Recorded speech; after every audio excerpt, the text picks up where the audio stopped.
the most comprehensive and systematic analysis of causes of death ever undertaken, allows us to answer questions like, how many lives could we save if people cut back on soda? The answer? Our best estimate? 299,521.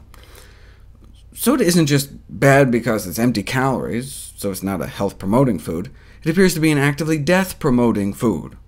Of course, not as deadly as bacon, bologna, ham, hot dogs. 800,000 deaths every year, killing twice as many women than domestic violence, 5 times more people than all illegal drugs combined.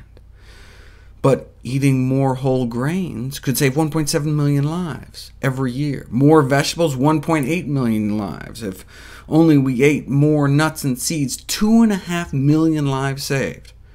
But fruit is apparently what the world needs most. They didn't look at beans. 4.9 million lives hang in the balance every year. And the cure is not drugs or vaccines. The cure is fruit. One reason why plant-based diets can save so many millions is because the #1 killer risk factor in the world is high blood pressure, laying to waste 9 million people year after year.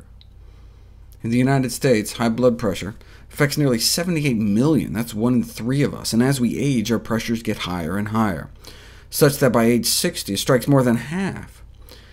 If it affects most of us when we get older, maybe it's less a disease and more just a natural and inevitable consequence of aging.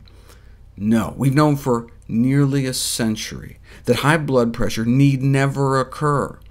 Researchers measured the blood pressures of 1,000 people in rural Kenya, a weighted diet centered around whole plant foods, whole grains, beans, vegetables, fruit, dark green leafies.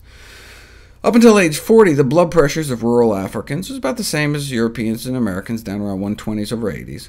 But as Westerners age, their pressures creep up, such that by age 60, the average person may be hypertensive, exceeding 140 over 90. But what about those not following the Western diet?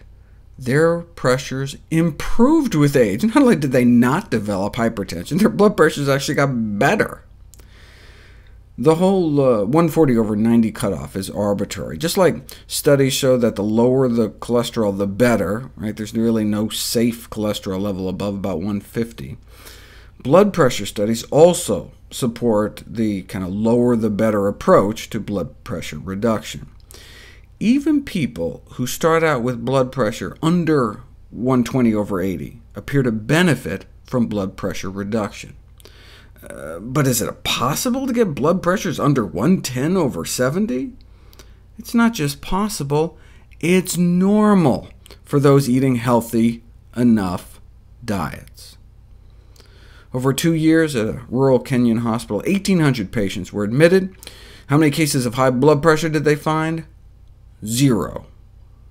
Wow, so they must have had low rates of heart disease. No, they had no rates of heart disease. Not low risk, no risk. Not a single case of arteriosclerosis, our #1 killer, was found.